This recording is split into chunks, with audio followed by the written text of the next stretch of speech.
എൻ്റെ പേര് നജുവ. ഞാനൊരു BSc സുവോളജി ഗ്രാജുവേറ്റാണ്. അതുകൂടാതെ ഒരു CPC സർട്ടിഫൈഡ് ആയിട്ടുള്ള മെഡിക്കൽ കോഡർ കൂടിയാണ്.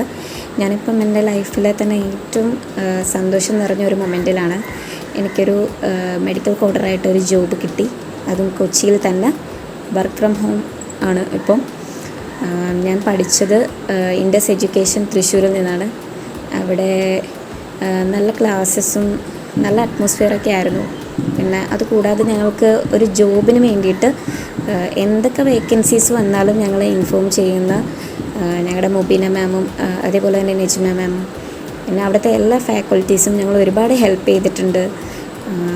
ഇപ്പം ഒരു ജോബ്, ഒരു ഇൻ്റർവ്യൂവിൻ്റെ ഒരു ചെറിയൊരു ഓഫർ വന്നാൽ പോലും ഞങ്ങളെ ഇൻഫോം ചെയ്യാനായിട്ട് ഞങ്ങളുടെ ഞങ്ങൾ ഒരുപാട് സപ്പോർട്ട് ചെയ്ത മാമിനോട് എങ്ങനെയാണ് നന്ദി പറയേണ്ടതെന്ന് എനിക്കറിയില്ല.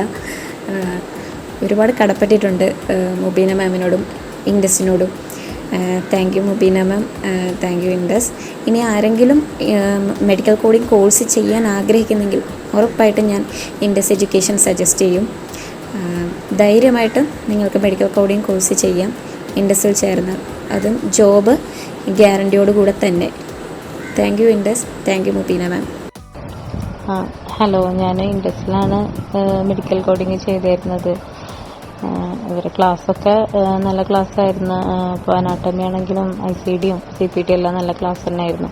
അപ്പോൾ അനാട്ടമി കംപ്ലീറ്റ് ആവുന്നതിൻ്റെ മുന്നേ തന്നെ നമുക്ക് ഇങ്ങനെ എക്സാംസും കാര്യങ്ങളൊക്കെ വെച്ചിരുന്നു. 2 ടെസ്റ്റ് ഉണ്ടായിരുന്നു. അത് കഴിഞ്ഞിട്ട് പിന്നെ 100 ക്വസ്റ്റ്യൻസിൻ്റെ വീണ്ടും 2 എക്സാമും കാര്യങ്ങളും അത് വെച്ചിട്ടുണ്ടായിരുന്നു. അതുപോലെ തന്നെ ICD കഴിഞ്ഞിട്ടും 2 എക്സാം അങ്ങനെ ഉണ്ടായിരുന്നു. പിന്നെ എല്ലാ മാമും ഇപ്പോൾ ICDയും അനാട്ടമിയും അതൊക്കെ എടുക്കുന്ന സമയത്ത് നമ്മളെ അടുത്ത് ഡെയിലി ക്വസ്റ്റ്യൻ ചോദിക്കും. അപ്പോൾ നമ്മൾ ആ ഒരു ഇതിൽ നമ്മൾ പഠിക്കുകയും ചെയ്യും. അങ്ങനെ നല്ല കോച്ചിങ് ആയിരുന്നു ഉണ്ടായിരുന്നത്. പിന്നെ CPT ആണെങ്കിലും നല്ല ക്ലാസ് ആയിരുന്നു. പിന്നെ CPT തുടക്കത്തിലൊരു ബുദ്ധിമുട്ട് തോന്നിയെങ്കിലും പിന്നെ മാമാരൊക്കെ നല്ല ഒരുപാട് ഹെൽപ്പ് ചെയ്യുക അങ്ങനെയൊക്കെ ചെയ്തപ്പോൾ നമുക്ക് ഓക്കെ ആയിരുന്നു. പിന്നെ ക്ലാസ് എടുത്തു കഴിഞ്ഞ് തന്നെ വേഗം CPTയുടെ പിന്നെ അതിൻ്റെ 2 എക്സാംസ് ഉണ്ടായിരുന്നു. അത് കഴിഞ്ഞ് പിന്നെ നമുക്ക് മോക്കൊക്കെ പെട്ടെന്ന് തന്നെ തുടങ്ങി. ഒരു 15 ദിവസത്തെ ഒരു ഗ്യാപ്പ് ഉണ്ടായിരുന്നു. എന്നിട്ട് അതിൽ പിന്നെ നമുക്ക് മോക്കൊക്കെ തുടങ്ങി. അപ്പോൾ അതിൻ്റെ ഇടയിൽ നമുക്ക് ഡൗട്ട്സ് വന്നിട്ടുണ്ടെങ്കിലും മാമാരൊക്കെ അങ്ങനെ ക്ലിയർ ചെയ്ത് തരും. ഇപ്പോൾ എത്ര ലേറ്റ് നൈറ്റ് ആണെങ്കിലും അവരെന്തായാലും നമുക്ക് ഇപ്പോൾ വോയിസ് അയച്ചാൽ റിപ്ലൈ തരുകയും ചെയ്തായിരുന്നു. പിന്നെ മോക്കിലാണെങ്കിലും ഓരോ മോക്ക് കഴിയുമ്പോഴും മാമാർ ഒരു സെഷൻ ഉണ്ടായിരിക്കും. പിറ്റേ ദിവസം തന്നെ ഇതിൻ്റെ കറക്ഷനും അങ്ങനെയൊക്കെ ആയിട്ട് സെഷൻ ഉണ്ടാവും. അങ്ങനെ 5 മോക്കിന് അങ്ങനെ നമുക്ക് റെഗുലർലി ആയിട്ട് നമുക്ക് ഇതുണ്ടായിരുന്നു, ഡിസ്കഷൻസ് ഉണ്ടായിരുന്നു.